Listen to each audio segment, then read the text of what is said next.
Let's call a spade, Ron. Have you seen them? Yeah, in fact, because I've never been to the games, it's the CrossFit Games is every summer in July. That's their World Championships, the Reebok CrossFit All on Games. steroids, every single one. Probably, most Come likely. on, Ron. Yeah, yeah. It's I the mean, truth for sure. these girls have delts like bodybuilders, traps, big thick backs. Abs, Oh, abs. They abs. have the tortoise shells, Ron. They do. They actually have such. Come on. They don't have the V taper because everything they do is core strength, so they build up these enormous Thick, obliques, very thick. thick trunks. But these girls are powerful. What's up, guys? Welcome back to the channel. My name is Mike McCord. If we haven't met, this channel is dedicated to fitness, lifestyle, self-improvement, and natural bodybuilding. I've done a few Natty or Nots on this channel. They tend to perform pretty well. So I'm going to do a Natty or Not on Dani Speegle. There was a video that went viral of her in event 10 at the 2022 CrossFit Games, which she won. She was the only female to put up a 250-pound sandbag. When I saw the video, I was like, oh my gosh, like, geez Louise, this woman is jacked. So I want to start out by saying I'm not trying to defame or hurt anyone. And I mean, the steroid conversation in the CrossFit world is really, really touchy. I did not realize what a massive can of worms this was. I just saw that video and I was like, she's got to be on something. That was my first initial thought. After having done the research, I'm now realizing what a huge, huge subject this is in the CrossFit world. All that to say, Dani looks like she works incredibly hard. A lot of these CrossFitters do. I mean, we're talking 6 days a week, like 5-hour workouts. She dedicates her whole life to this.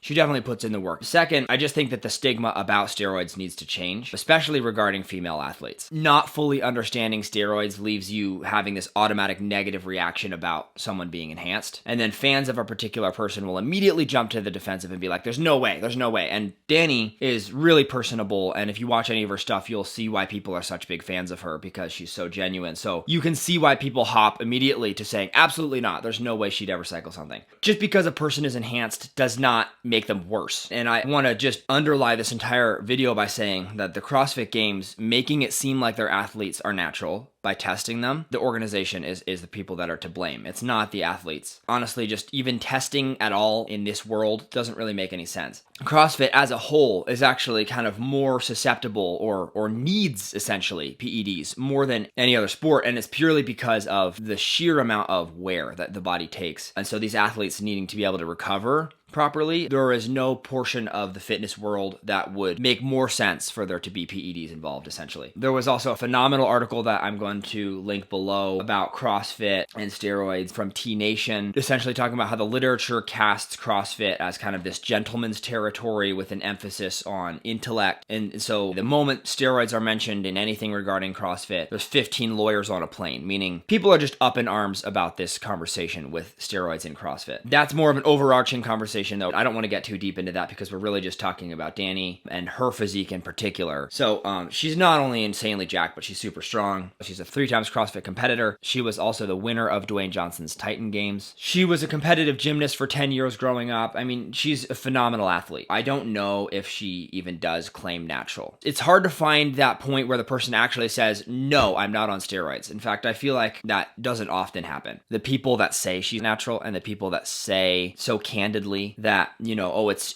jealous men who wish they could look as good as her that are casting her in this negative light. No, that's not what this is. You need to understand that people don't recover like this. They don't work like this. They can't lift like this. They can't look like this. They can't work out year round like this. They can't recover like this. They can't eat like this without help. That's the point of these kind of conversations. And again, CrossFit Games having porous testing are the ones to blame. Trying to say that your athletes aren't on PEDs just for money purposes, you're the one to blame, not the athletes themselves. People take the fact that the CrossFit Games are heavily tested to mean that she is natural. That is a skewed way to look at it. Again, going back to that Dr. O'Connor interview. I swear they start off as like local women and they're pretty much, you know, the girl next door with 1.5 babies, you know, so they're just living in the area and they just want to get in great shape and they find one of these local, you know, CrossFits. And I swear to you, some of them, you know, these chicks now are dabbling more and more into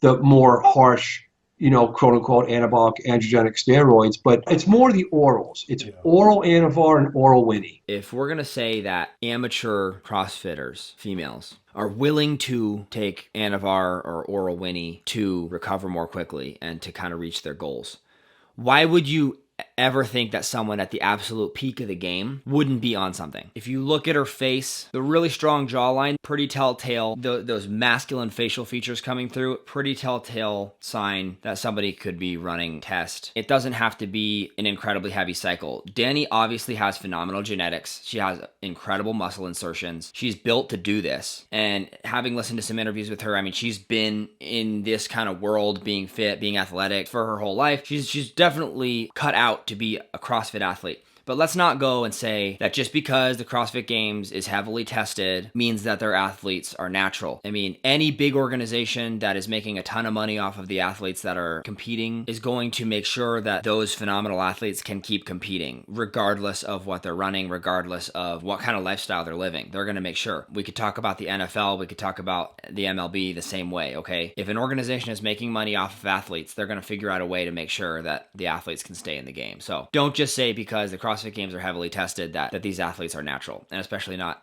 year round. I'm going to get a little more into CrossFit. I'm going to check it out. I don't know that I'm going to do it myself. I like my hypertrophy and my lack of injuries that I've experienced for the last 7 or 8 years, but I am impressed by those people. Thanks for watching the video. As always, I post every Friday, and I'll see you guys next week.